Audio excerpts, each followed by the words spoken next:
Assalamualaikum warahmatullahi wabarakatuh. Alhamdulillahirabbil alamin wassalatu wassalamu ala asyrafil anbiya wal mursalin habibi rabbil alamin imamil muttaqin sayyidina wa nabiyyina Muhammadin sallallahu alaihi wa ala alihi wasallam tasliman katsiran amma ba'du. Ada pertanyaan, Habib, apakah kalau kita membaca selawat hajat dan cita-cita keinginan kita akan terkabulkan oleh Allah Subhanahu wa taala lewat Nabi Muhammad? Yang pertama, ketika kita berdoa, dikabulkan atau tidak dikabulkan doa kita, yang pertama, Allah lebih tahu mana yang harus dikabulkan dan mana yang tidak harus dikabulkan. Karena Allah Maha mengetahui apa yang Allah ciptakan dan apa yang Allah berikan. Yang kedua, bagaimana ketika kita berdoa wasilah lewat Nabi Muhammad. Ketika Nabi Muhammad hadir, ketika kita membaca selawat, di situ Allah akan kabulkan doa kita. Karena doa seorang hamba Allah yang dikabulkan doanya, di sampingnya ketika dia berdoa membaca selawat, ya, salam atas junjungan Nabi Muhammad, insya Allah hajat dan cita-cita kita pasti dikabulkan oleh Allah. Makanya ada pepatah mengatakan ketika kita mau mobil, ketika kita mau rumah, selawatin aja. Betul, selawatin aja. Karena siapa tahu Nabi Muhammad ketika kita membaca selawat Nabi Muhammad bisa hadir di samping kita. Kabul doa kita langsung diijabah oleh Allah Subhanahu wa taala. Karena semua nabi punya dosa. Semua anak cucu Nabi Adam punya dosa. Kecuali Nabi Muhammad sallallahu alaihi wasallam tidak ada dosanya. Nabi Adam berdoa, Rabbana dhallamna anfusana wa illam taghfir lana wa tarhamna lakuna minal khasirin. Ya Allah, ampunilah hambamu ini yang penuh kesalahan.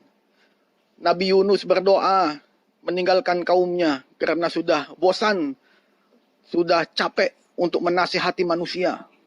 Tinggalkan. Tetapi itu belum diperintah oleh Allah. Nabi Yunus langsung pergi meninggalkan kaumnya. Sedangkan kaumnya dalam keadaan bertobat kepada Allah Subhanahu wa taala.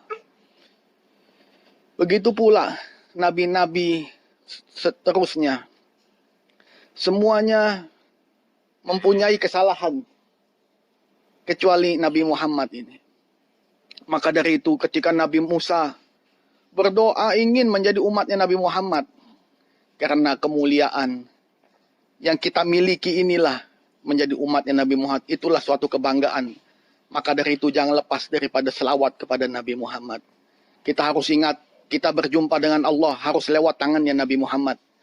Kita dikabulkan doa kita harus lewat doa tangan amin daripada Nabi Muhammad. Kita masuk ke dalam surga harus lewat Nabi Muhammad. Karena amal kita sebanyak apapun, ya, kebaikan kita sebanyak apapun, perbuatan apapun yang kita kerjakan, semuanya tidak lewat daripada junjungan Nabi Muhammad SAW yang mengenalkan kita menjadi hamba Allah, menjadi orang yang mengikuti aturan ajaran agama Islam lewat junjungan Nabi Muhammad SAW. Jadi jangan lepas dari Nabi Muhammad ini. Maka dari itu saya sedih ketika ada saudara kita Wahabi. Seorang Wahabi selalu meremehkan, kalau bisa dikatakan meremehkan.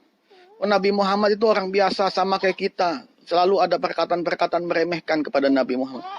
Kita harus ingat, Allah tidak akan memandang wajah kita ketika kita kepada Nabi Muhammad tidak ada hormat.